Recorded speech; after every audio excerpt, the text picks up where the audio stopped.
예. 자, 오늘은 부동산 공법 첫 수업이죠. 예. 기본 교재로 하는 첫 수업이고, 이제 2024년에 첫 수업입니다. 예, 올해 10월 마지막 주 토요일 날 시험이 있을 겁니다. 자, 어떻게 열심히 해서 올해 시험에 꼭 합격해야 되겠죠. 자, 저기 뒤에 프린트는 여러분이 공법에서 외워야 하는 상기상 프린트입니다. 예. 공법에서 외워야 할 거는 그것밖에 없어요. 딱 2장. 예. 그것만 외우시면 돼요. 그런데 결국은 잘 안 외워집니다. 예. 매일 20분씩 그냥 읽으세요. 억지로 외우려 하지 말고. 읽다 보면은 한 6개월 지나면 자기도 모르게 그 내용들을 다 기억하게 됩니다. 예. 그래서 그 숫자와 관련된 거 꼭 외워야 하는 것은 그 두 페이지고, 또 2장이고, 그 외에는 다 뭐 해야 됩니까? 이해를 해야 돼요. 예. 자, 그렇게 아시고, 수업에 앞서서 교재를 이렇게 보시면은 머리말이 있고, 자, 머리말을 넘기면은 공인중개사 자격시험 안내라고 되어 있죠. 자, 여기에서 우리가 이제 관심 있게 봐야 될 곳은, 자, 거기에 세 번째 시험 과목별 시험 범위 및 출제 비율이라고 되어 있죠. 자, 찾았습니까? 예. 자, 거기에 2차 시험에 거기에 부동산 공법 중 부동산 중개에 관련되는 규정이다라고 해서 부동산 공법에서 자, 출제되는 내용이 나옵니다. 그래서 국토의 계획 및 유형에 관한 법이 30% 정도, 도시개발법, 도시 및 주관경 정비법에서 30%, 주택법, 건축법, 농지법에서 40% 이렇게 출제가 돼요. 총 40문제 중에서 국토의 계획 및 유형에 관한 법률이 30%니까 12문제가 나온다는 뜻이에요. 그 다음에 도시개발법, 도시 및 주관경 정비법에서 30% 나오니까 여기도 12문제, 도시개발법에서 6문제, 도시 및 주관경 정비법에서 6문제, 주택법, 건축법, 농지법에는 40%나 들어가 있죠. 자, 여기는 14문제가 나온다는, 16문제가 나와요. 자, 그래서 주택법이 7문제, 건축법이 7문제, 농지법이 2문제, 이렇게 출제됩니다. 그래서 이 6가지 법이 양이 어마어마하게 많습니다. 예. 여러분 가지고 있는 이 기본 교재에 이 6가지 법에 관련된 내용이 모두 다 소개되어 있느냐? 아닙니다. 예, 전체 다 소개되면 이 책 페이지가 3,000페이지가 넘어갑니다. 그런데 이 책은 몇 페이지입니까?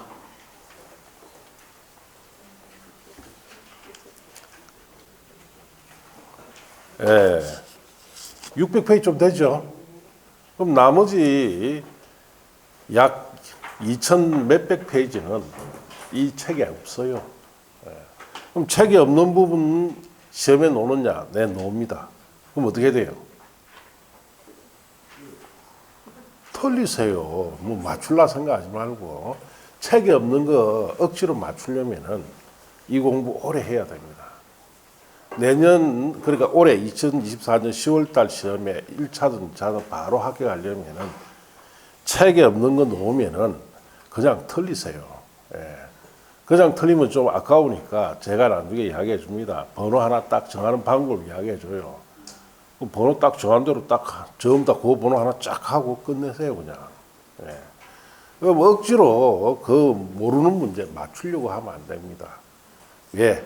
매년 이 과목만 다른 과목과 다르게 교재에 없는 부분이 출제됩니다. 예.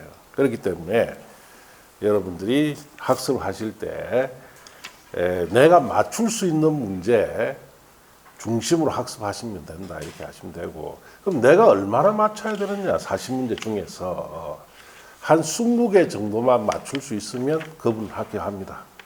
아시겠습니까? 예. 나머지 뭐 한 20개는 나 모르겠다 해도 합격해요. 예. 문제는 어떻게 20문제를 실수 없이 맞춰야 된다는 게 중요하다 이 말이에요.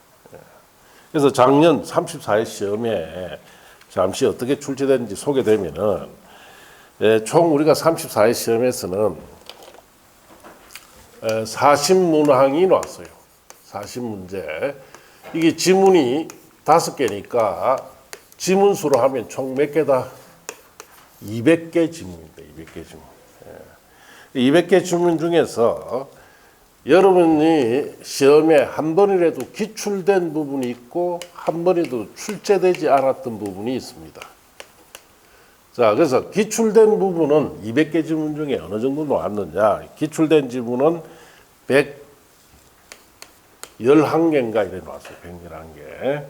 자, 그래서 여기에서는 55.5%가 기출된 데서 나왔습니다. 작년 시험에.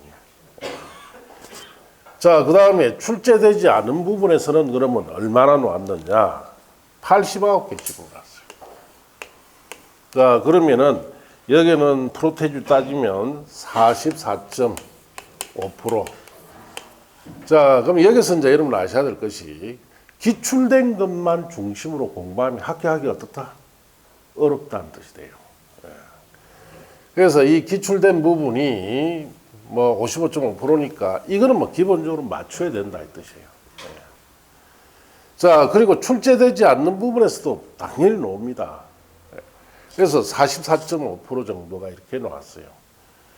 자, 그래서 건 절반 정도는 출제되지 않는 데서 나오기 때문에 여러분이 맞추기가 좀 어렵습니다. 그러면 이 출제되지 않는 부분에서는 자, 교재에 없는 부분이 어느 정도 나왔느냐. 작년 시험에 34회 시험이죠. 27개 지문이 교재에 없는 게 나왔어요. 이놈 소문 못 됩니다. 이거는. 책에도 없는 건데. 자, 그래서 이게 약 13.5%가 책에 없는 부분이 나왔어요. 그래서 뭐 이 정도 이렇게 나오는데 뭐 그 전에 시험은 교재 없는 부분이 출제 비중이 훨씬 높을 때도 있습니다. 이게 많이 나올 때도 있어요. 그럴 때는 더 이상 뭐 시험이 상당히 어려진다고 이렇게 보세요.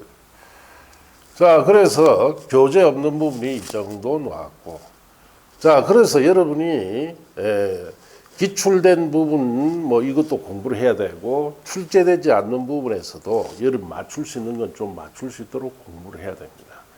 뭐 이거는 손 못 대는 거고 어쩔 수 없는 거고. 그리고 이제 공인중개사 시험이 현 정부에서 상대평가는 실시하지 않는 걸로 확정지어 버렸죠. 예. 상대평가가 실시되면은 시험이 더 어려워집니다. 왜냐? 전국의 수험생 중에 많이 뽑아야 한 3, 4천 명밖에 안 뽑아요. 그럼 여러분이 30만 명 중에서 3, 4천 등 안에 들어갈 자신 있습니까? 없어요. 그럼 3, 4천은 누가 되느냐? 서울대학교나 나왔던 공부 잘하는 애들 있죠. 그런 애들만 합격. 그래서 상대평가는 더 이상 실시하지 않고 올해 34회처럼 문제 난이도를 가지고 조정하겠다. 이렇게 이야기를 합니다. 그래서 이 수치로 봐서는 이게 과연 올해 시험이 34회 시험이 뭐 예년 시험에 비해서 상당히 좀 뭐 어렵지는 않고 평이한 수준이 아니냐? 아니죠. 이 특히 기출된 부분이 출제 경향이 바뀌어 버렸어요. 그래서 가장 큰 출제 경향이 바뀐 것은 기출되는 이 부분에서 55.5%가 나온 이 부분에서는 과거 시험에서는 고정적으로 노는 부분이 있습니다. 고정적으로. 검표율, 용적률, 수치, 그 오늘 프린트 있죠? 그 고정적으로 꼭 노는 부분이 정해져 있는데 그런 부분이 올해는 시험에 안 나왔어요. 34회 시험에서는. 그리고 기출됐다 해도 여러 번 기출된 게 아니라 한두 번 정도 기출된 부분 중심으로 했기 때문에 수험자 입장에서는 생각보다 더 많이 어려웠어요. 그래서 합격자가 확 줄었죠. 33회 시험에서는 27,000명이 최종 합격을 했는데 34회 시험에서는 최종 합격자 몇 명? 15,000명. 12,000명이 줄었어요. 거기다가 복수 정답을 4문제나 인정해 줬는데도 12,000명 죽었어요. 그 복수 정답 4문제 인정하지 않았으면은 올해 합격자는 10,000명이라는 거예요. 10,000명. 예. 그래서 30만 명 시험쳐가 10,000명 합격했다. 29만 명 떨어진다는 이야기예요. 그래서 이런 식으로 앞으로 계속 시험을 출제하겠다. 정부가 확정 발표를 했기 때문에 공부를 좀 단단히 하셔야 됩니다. 알겠습니까? 예. 자, 그래서 시험은 뭐 이렇게 놓으니까 뭐 어떻게 공부를 하는 게 가장 좋으냐. 자, 첫째는 학습방구에서는 첫째 지켜야 할 것은 출석입니다. 출석. 열심히 출석해야 되죠. 예.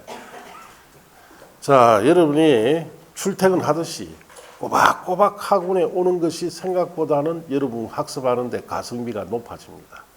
집에 앉아서 편안하게 동영상 보는 거 있죠. 그게 편하고 학원 오는 시간과 여러 가지를 전략할 것 같아. 아무래도 그게 저도 좋을 것 같아. 그런데 한번 앉아서 그 쳐다보고 있어 보세요. 한 달 뒤에 어떻게 되는지. 예. 집중적으로 공부됩니까? 안 돼요. 4시간, 수업 듣는데, 4시간 수업 듣는데, 4시간 동안 수업을 들으면, 예, 집중적으로 못 듣습니다. 그게 동영상의 한계예요. 자, 뭐 듣다 보면은 태반이 자죠. 예, 자제, 그 다음에 뭐 잡시 하고 있는데 또 옆에서 뭐 하면 또 왔다 갔다 하다 보면은 집중력이 없어집니다. 그래서 동상업체들이 하는 이야기가 있죠. 합격하면 뭐 평생 합격반 이래 하는 이유가 다 거기에 있는 거예요. 자, 어쨌든 출석을 열심히 하셔야 됩니다. 매일 아침에 출근하듯이 와서 저녁에 수업 듣고 이것이 첫째 중요합니다. 자, 동영상 보고는 도저히 답이 없습니다. 자, 그래서 출석을 열심히 해야 되고, 그 다음에 두 번째, 이해를 해야 됩니다. 예. 자, 그래서, 올해 시험, 작년 34회 시험 같은 경우에도 이 기출된 부분에 단순하게 암기만 하는 스타일로 공부하신 분들은 이 부분은 다 틀려요. 이해를 하고 있느냐를 계속 물어보기 때문에, 자, 이해가 안 돼 있으면 상당히 공부하기 힘들어집니다. 철저하게 이해를 하셔야 돼요. 예. 자, 그래서 암기는 하는 게 아니라 지금 내가 배우고 있는 이 내용이 무슨 말이고 어떤 데 사용되는지, 자, 그걸 이해하는데 치중을 하셔야 됩니다. 그래서 암기를 해야 될 것은 프린터 미리 들었죠? 이것밖에 없습니다. 예. 그것만 열심히 외우시면 됩니다. 자, 그렇게 하시고, 그 다음에 세 번째. 자, 그 다음 세 번째 해야 될 것이 반복을 해야 됩니다. 어떻게 반복하느냐. 자, 정리를 해주죠. 여러분이 정리하는 게 아닙니다. 예. 누가 정리해 줍니까? 제가 정리해 줍니다. 정리를 해주면은 정리된 것을 반복적으로 읽기를 하세요. 외우는 게 아니고 뭐? 읽기 하세요. 읽기. 예. 자꾸 읽으세요. 이해된 상태에서 반복적으로 읽다 보면 몇 번 정도 읽으면은 자, 좋은 점수가 나오느냐. 자, 그래서 요 정리된 게 몇 페이지냐? 70페이지쯤 됩니다. 이 70페이지 된 것을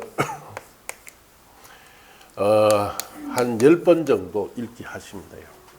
그러면 이 과목에서 성적이 나옵니다. 그리고 이러면 70페이지는 어느 정도 작년 34회 시험에서 모았느냐.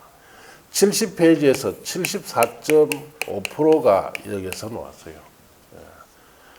다른 거 보실 거 없이 이것만 보면 된다 이 뜻이에요. 이것만.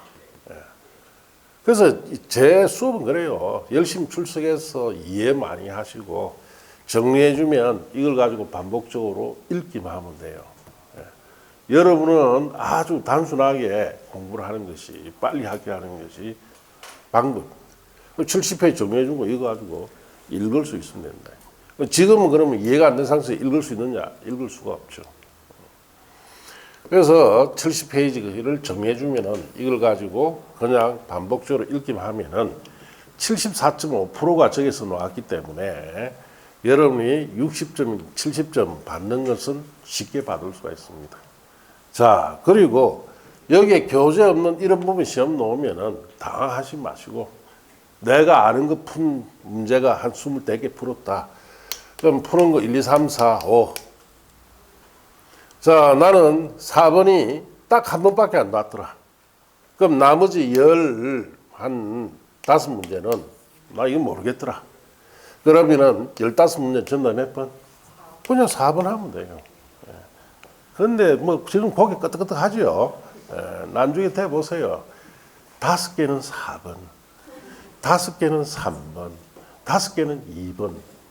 이런 머리를 굴립니다. 예. 그러면 뭐 더 맞을까요?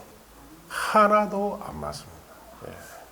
차라리 15개를 전부 다 4번 쪽 하면은 서너 개가 더 맞습니다. 그래서 절대로 이게 15개, 이거는 나 아예 모르겠다 하면은 번호 하나 딱 정해서 그걸 좀 밀어버려야 되죠. 고민도 하지 말고. 그리고 딱 덮으세요. 그러면 시험이 빨리 끝납니다. 공법은. 예. 올해 지난 34회 시험은 그렇게 한 분은 다 하겠죠. 다 하겠습니다. 아, 나는 낸데. 나는 뭐 5개 몇 번, 5개 몇 번 이런 식으로 한 사람들은 다 떨어졌어요. 예. 자, 그렇게 학습을 하시면 됩니다. 자, 그렇게 아시고. 자, 이제 교재에 넘기시면 출제 경향 빈도표 및 수험 대책이라다가 있죠. 거기에 보시면은 국토의 계획 및 유행에 관한 법에서는 지금 12문제씩도 계속 나오고 있죠. 자, 그리고 앞에 총설이라고 된 부분은 지난 24회 이전에만 잠시 나왔던 거지 지금 안 나옵니다. 그런 데서는. 그 다음 개발제한구역의 지정 및 관리한 특별조치법은 17회까지만 시험범위에 들어갔어요.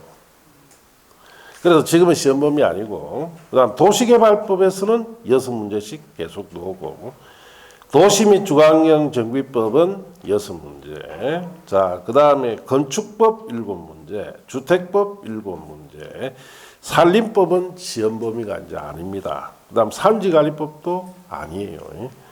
농지법 2문제씩 이렇게 출제가 됩니다. 자, 그렇게 아시고. 자, 이제 넘기시면은 뭐 컨텐츠 목차가 있고, 자, 넘기세요. 자, 그러면 이제 파트 1, 국토의 계획 및 유행에 관한 법률이라고 들어가 있죠. 자, 그걸로 갑니다.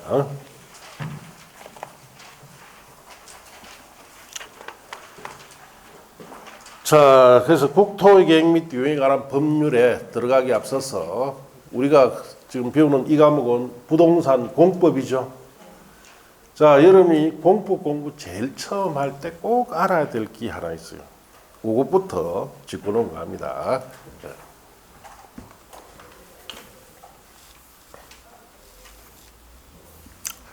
어쨌든 이 과목은 다른 과목과 다르게 양이 굉장히 많고, 자, 우리 출제 범위가 우리가 가지고 있는 교재에 다 소개되어 있지 않다는 점.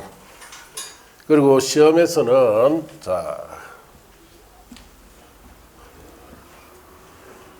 반드시 교재에 없는 부분이 반드시 출제된다는 점. 그런 점을 명심해야 됩니다. 꼭 아시겠습니까?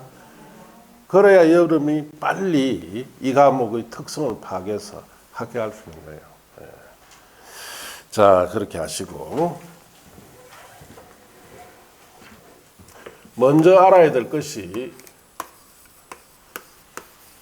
부동산 공법이라는 말부터 아셔야 돼요. 부동산 공법.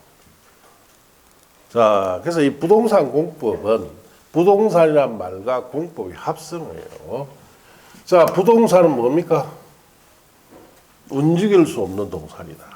그래서 토지, 건축물, 뭐 여러 가지 정착물 이런 것을 뭐라 부릅니까? 부동산이다 이렇게 합니다. 자, 공법이다라고 하는데 이거는 법이란 말부터 먼저 아셔야 돼요. 법은 자, 강제력이 있는 사회적인 약속을 우리가 뭐라 부릅니까? 법이다. 사람들이 자 여럿이 모여서 사회를 이루고 국가를 이루고 그 속에서 꼭 지켜야 할 약속. 만일 이 약속을 지키지 않으면 대혼란이 오거나 질서가 무너집니다. 그래서 이 약속을 꼭 지키자. 그래서 이 약속을 꼭 지키기 위해서는 자 뭐가 있어야 된다? 강제력이 있어야 됩니다. 강제력이라는 것은 이 약속을 지키지 않으면 처벌이 되거나 책임을 묻는 걸 강제력이다 이렇게 합니다. 그래서 법이라는 것은 우리 사회에 있어서 이런 처벌과 책임이 따르는 강제력 있는 사회적 약속을 뭐라 부른다? 법이다 이렇게 합니다. 자, 법의 주체를 가지고 둘로 나눌 수가 있어요. 하나는 사법, 하나는 공법. 자, 주체라는 것은 법의 사용자를 말합니다. 법을 주된 입장에서 사용한 자가 누구냐에 따라서 사법과 공법을 나누는데 사법은 법의 주체가 개인이에요. 자, 개인 대 개인 간의 대등한 법률 관계를 다룬 법을 한마디로 사법이다 이렇게 하고 자, 사법의 주체는 누구다? 개인이에요. 여러분 1차 과목에 민법 배우죠? 민법이 가장 대표적인 사법이다. 채권자, 채무자, 임대인, 임차인. 자, 이와 같이 개인이 주체일 때를 우리가 법의 주체가 개인일 때 사법이다 이렇게 하고 공법은 자 개인이 아니에요.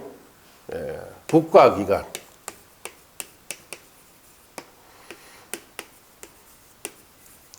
특히 부동산 공법 같은 경우 행정기관이죠. 행정기관인데 국민 간의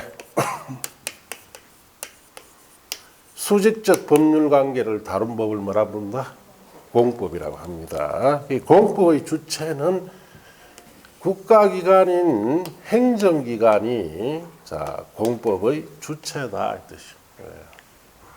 그래서 행정기관과 국민 간의 대등한 관계 아니고 수직적인 관계, 이는 규제 관계를 다룬다는 뜻이에요. 그래서 국가기관의 행정기관과 국민 간의 규제 관계를 다룬 법을 총칭해서 뭐라 부른다?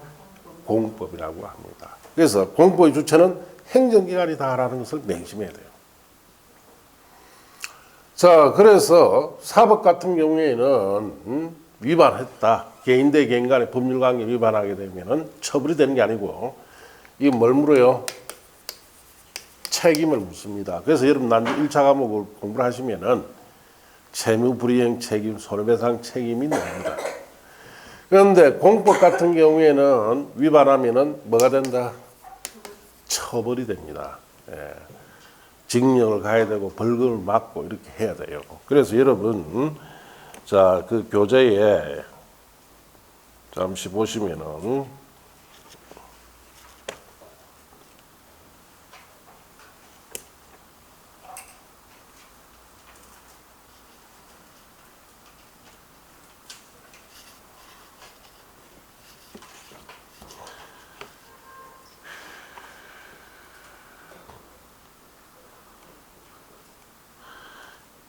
우리 이 교재에는 지금 처벌 조항들을 다 빼놨어요. 실제로 뒤에 다 있습니다. 각 법마다. 아시겠습니까? 예. 그래서 공법은 위반하면은 이렇게 처벌이 된다. 여기서 여러분이 꼭 알아야 될 것이 뭐냐? 자, 공법의 주체는 누구다? 행정기관이다는 것을 꼭 아셔야 돼요. 자, 그러면은 행정기관은 누굴 지칭하는지 알아야 되죠. 자, 행정기관은 크게 국가와 지방, 자치단체, 자, 이렇게 둘로 나눕니다. 그래서 공법책을 읽다 보면은 국가란 말, 지방자치단체란 말이 어마어마하게 자주 나오죠. 그럴 때마다 누군지 모르면 이해가 된다, 안 된다? 안 돼요. 예. 자, 그래서 국가다라면은, 자, 대통령, 자, 그 다음 국무총리, 뭐, 각 부의 장관을 총칭해서 국가라고 합니다. 국가란 말은 놓으면은, 아, 대통령이나 장관을 지칭한다, 이렇게 하셔야 돼요. 자, 그 다음에 지방자치단체, 우리 각부 장관 중에는 주무장관이 국토, 교통부 장관 외에 여러 장관들이 있죠. 예. 자, 지방자치단체라고 하면은 첫째, 광역지방자치단체, 그 다음에 기초지방자치단체 이렇게 둘로 나눕니다. 광역지방자치단체는 서울특별시, 여기는 무슨 시랍니까? 광역시. 세종특별자치시, 또 제주도 같은 것은 특별자치도라 하지요. 자, 이 5가지 행정구역을 광역지방자치단체 이렇게 하고 줄여서 시도, 그 장을 시도지사라고 합니다. 자, 기초지자체에서는 특별시 밑에는 구가 있습니다. 뭐 종로구, 영등포구 하는 구. 광역시 밑에는 구도 있고 군도 있고, 여기 울산광역시에는 남구, 중구, 북구, 동구, 울주군이죠. 예. 특별자치시에는 아직은 크지 않기 때문에 두지 않았고, 도 밑에는 시와 군으로 구성되어 있습니다. 자, 특별자치도 여기에는 행정시군을 둡니다. 자, 이 행정시군이라는 것은 자, 도지사가 임명하는 시장군수를 둔다 이 뜻이에요. 자, 일반적인 우리 경상남도의 시나 군은 시장군수는 국민들이 뽑죠. 예, 자치군이라고 합니다. 자, 그래서 이 기초지자체를 줄여서 시군구라고 합니다. 자, 여기에 시에는 또 대도시, 일반시로 나누는데 인구가 50만 이상인 시를 뭐라 부른다? 대도시라 합니다. 창원시나 뭐 양산, 김해시 이런 데는 50만이 넘죠? 대도시. 양산시는 50만이 안 돼요. 자, 이와 같이 뭐 우리나라 행정기관 조직을 간단하게 줄여놓은 건데, 자, 그래서 책에 읽다가 국가라고 놓으면 대통령부터 하는 각부 장관, 지방자치단체라면은 여기에 있는 광역지방자치단체장인 시도지사 같은 사람, 기초지자체인 시장군수, 구청장 이런 사람들이 공법의 뭐다? 주체다 이 뜻이에요. 그래서 여러분 책을 보시면은 어느 페이지든 여기 있는 명칭들이 계속 반복적으로 나온다 이 말이에요. 왜? 이 공법의 주체이기 때문에. 자, 그래서 부동산 공법 하면은 부동산에 대해서 국가기관 이 행정기관이 국민들에게 각종 규제관계를 정해놓은 법이 부동산 공법이에요.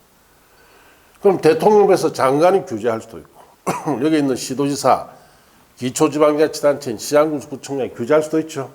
규제 방법이 똑같아 다르다? 다 달라요. 그래서 양이 어마어마한 거예요. 전부 다 규제관계가 달리 적용하기 때문에 엄청 복잡한 거예요.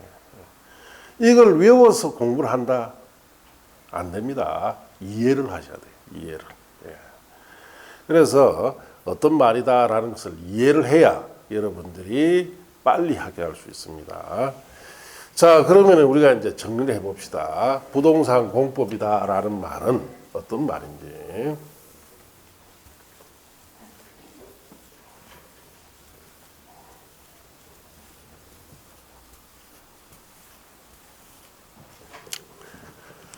자, 부동산 공법이라는 것은 공법 주체가 국가기관 중에 행정기관이랬죠. 크게 국가, 지방자치단체인 행정기관이 자, 국민들에게 부동산, 즉 토지, 건축물 같은 이런 부동산을 이용을 규제하는 법을 부동산 공법이라고 합니다. 그래서 행정기관이 주체가 되어서 부동산인 토지나 건축물 같은 이런 부동산을 이용을 규제하는 법을 부동산 공법이라고 합니다. 그럼 이 이용을 한다, 토지들을 이용한다는 건 딱 두 가지예요. 개발시켜서 보존시켜서 이용하도록 규제하는 걸 말합니다. 그래서 여러분이 뭘 배우느냐? 행정기관이 앞에 국가나 지방자치단체 같은 행정기관이 전국에 있는 토지나 건축물 등을 국민들이 개발시켜 이용하도록 규제하는 것, 보존시켜 이용하도록 규제하는 것을 배우는 것이 이 과목이다 이 뜻이에요. 여러분이 뭘 배우느냐? 부동산을 어떻게 개발할 것이냐, 어떻게 보존할 것이냐 이거 배웁니다. 이걸 잘 배워나면 나중에 중개업에 있어서 도움이 많이 되겠습니까? 별로 도움이 안 되겠습니까? 어마어마하게 도움이 되죠. 왜? 중개업의 꽃이 무슨 과목이에요? 이거예요, 이 과목. 여러분 학개론 중개업의 꽃입니까? 민법 중개업의 꽃이에요? 아닙니다. 공인중개사의 가장 핵심 과목이 뭡니까? 이 과목. 그래서 이 과목이 여러분의 중개사의 가장 전문성을 제고시키고 중개업사로서의 제대로 된 역할을 할 수 있게 만들어주는 법이 뭐다? 공법이에요. 공법. 이건 모르면 중개업 자체를 못하죠. 그럼 뭐 해야 됩니까? 이거 모르고 중개업하면 만날 손만 내밀어요. 처벌된다 했죠? 이거 모르고 하면은 만날 새고랑이만 차야 됩니다.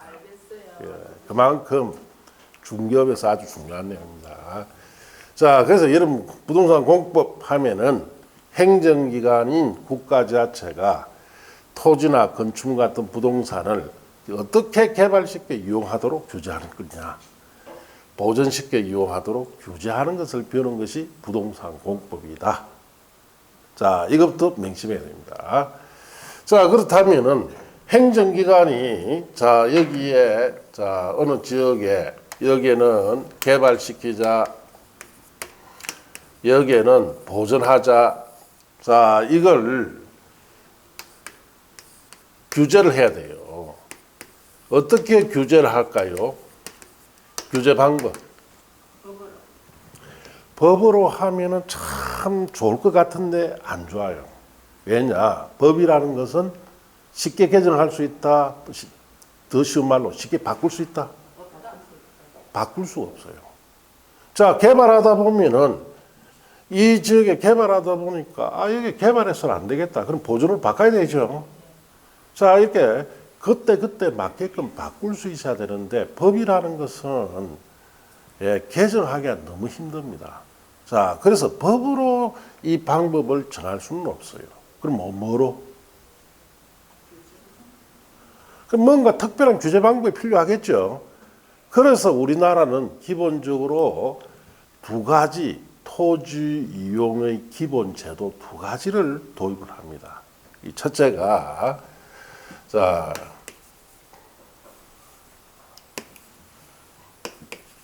토지 이용 계획 제도라는 것을 도입해요. 토지 이용 계획 제도. 부동산인 토지를 개발시켜 이용하도록 보존시켜 이용하도록 하는 계획을 뭐라 부른다? 토지 이용 계획 제도예요. 이걸 도입을 했어요. 물론 우리나라 옛날에 조선시대 때도 이런 게 있었을까요? 그때는 없었습니다. 조선시대 그런 게 더 있어요. 그러면 언제 이걸 도입을 하느냐? 우리가 이제 해방이 되고 6.25 전쟁 끝나고 나서 1960년대에 중후반에 들어서면서 국토 재건을 하죠. 전쟁으로 폐허된 이 나라를 다시 재건하면서 도입하게 됩니다. 그래서 토지이용계획제도라는 거 한 가지와 그 다음에 또 도입한 것이 토지 용도제도라는 것을 도입을 합니다. 이 두 가지 제도가 행정기관인 국가 자체가 토지용을 규제하는 데 가장 기본적인 제도. 그래서 여러분 제일 오늘부터 배워야 할 것이 요거 두 가지부터 배워야 돼요. 첫째 이것부터 배워야 돼요. 자, 그러면은 토지용계획제도는 또 둘로 나눕니다. 하나는 방향 제시계획이라는 것을, 또 하나는 실행계획이라는 토지용계획제도예요. 말 그대로 개발할 건지 보존할 건지 방향만 정해주는 계획을 무슨 계획? 방향 제시계획. 방향 제시된 계획에서 제시한 대로 구체적으로 실행하는 계획은 실행계획이라고 합니다. 그래서 방향 제시계획에는 세 가지 계획을 배웁니다. 첫째, 국가계획. 자, 국가계획은 우리나라 국가 전반에, 우리나라 전국토의 전반에 미치는 영향이 있는 이러한 방향 제시 계획을 무슨 계획이다? 국가계획. 그 다음에 광역도시계획. 자, 광역도시계획은 2개 이상의 행정구역을 걸친 곳에 개발 등에 대한 방향을 정해주기 위해서 만든 계획이 무슨 계획이다? 방향계획, 광역도시계획입니다. 자, 도시군 기본계획은 단일 행정구역에서 방향을 정해줄 때 쓰는 계획이 뭐다? 도시군 기본계획.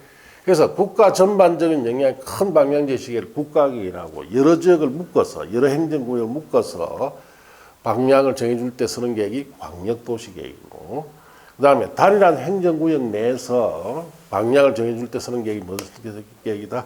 도시군 기본계획. 그리고 실행계획은 딱 하나 있습니다. 도시군 관리계획이에요. 자, 그래서 여기 있는 방향 제시계획에서 방향을 제시한 대로 구체적으로 실행하는 계획이 무슨 계획이다? 도시군 관리계획이에요. 그래서 이 계획을 통해서 일일이 다 실행합니다. 그러니까 우리나라는 이걸 이제 1960년대 후반에 도입해서 전국에 방향 제시 계획을 통해서 방향도 제시하고 실행 계획을 통해서 하나하나 실행해서 오늘날 대한민국이 만들어졌다 이 뜻이에요. 자, 그리고 우리나라는 국토가 좁은 관계로 이 제도도 추가로 도입했어요. 자, 대한민국 국토가 작죠? 좀 더 효과적으로 서기 위해서 도입한 제도가 토지용도 제도인데, 전국에 있는 모든 토지에 뭘 정해놨다? 용도를 정하고 용도에 맞는 건축하는 제도를 토지용도 제도다 이렇게 이야기합니다. 그래서 여기는 용도 지역, 용도 지구, 용도 구역 이 세 가지 제도가 있습니다. 다 용도 정하는 제도예요. 그러니까 우리나라는 전국에 있는 모든 토지의 용도를 정해놨고 용도에 맞는 건축을 해야 되는데 이걸 여러분이 늘 보고 이 속에 살고 있죠. 예. 자, 여기 학원 주변에는 상업이라는 용도가 되어 있더니 여기 상가 중심으로 들어와 있잖아요. 여러분 살고 계시는 아파트나 주택에는 주거라는 용도가 있기 때문에 주변에 주거 관련된 시설이 들어와 있고, 저 산에는 보존이나 되겠죠. 그래서 건물이 없는 거예요. 자, 여기 울산은 특히 공장, 큰 공장들 많죠. 그건 공업이라는 용도가 되어 있기 때문에 공장들이 들어가 있는 거예요. 우리나라는 전부 다 토지의 용도를 정해서 용도에 맞는 건축을 하도록 함으로써 이 좁은 토지를 효율적으로 쓰기 위해서 도입한 제도입니다. 이 두 가지 제도를 부동산 공법에서 가장 기본 제도예요. 그래서 여러분이 제일 먼저 이것부터 배웠죠. 토지용계획 제도 배우고, 그 다음 또 배우는 뭐? 용도 제도를 배운다. 그렇게 아시면 돼요. 자, 그리고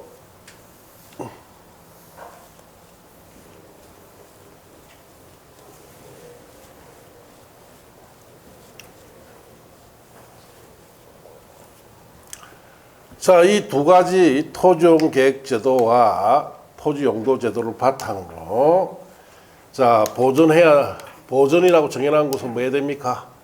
보전하고 개발이라고 정해놓은 것은 뭐 해야 돼요? 개발해야 된다 이 뜻이에요. 자, 그래서 보전과 개발에 대한 것은 또 잠시 쉬었다 갑시다.